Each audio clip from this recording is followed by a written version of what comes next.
Hello hi दोस्तों, मैं किरण। मैं संजू। हम दोनों आप लोगों को एक कजरी गीत सुनाने जा रही हूँ। अच्छा लगे तो लाइक करें, सब्सक्राइब करें और शेयर करें और कमेंट कीजिए। चिड़ै बोलथी बोलिया दुलराई के, खोथवा में जाई के ना।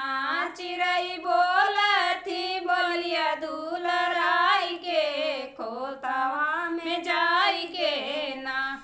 एक दिन करी मोहब्बत जवना एक में बनाई, एक दिन करी मोहब्बत जवना एक में बना। चिड़ै मारथी करे जे भाला लचकाई के, खोथवा में जाई के ना। चिड़ै मारथी करे जे भाला लचकाई के, खोथवा में जाई के ना।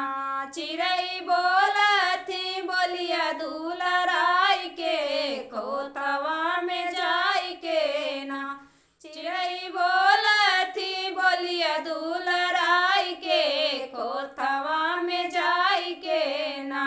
एक दिन करी मोहब्बत गेड़ुआ एक में भराई, एक दिन करी मोहब्बत गेड़ुआ एक में भराई। चिड़ै मारथी करे जे भाला लचकाई के, खोथवा में जाई के ना। चिड़ै मारथी करे जे भाला लचकाई के, खोथवा में जाई के ना।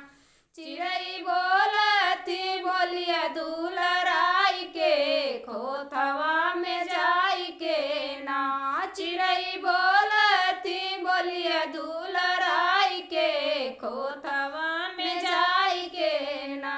एक दिन की मोहब्बत बिरवा एक में जोराई, एक दिन की मोहब्बत बिरवा एक में जोराई। चिड़ै मारथी करे जे भाला लचकाई के, खोथवा में जाई के ना। चिड़ै मारथी करे जे भाला लचकाई के, खोथवा में जाई के ना।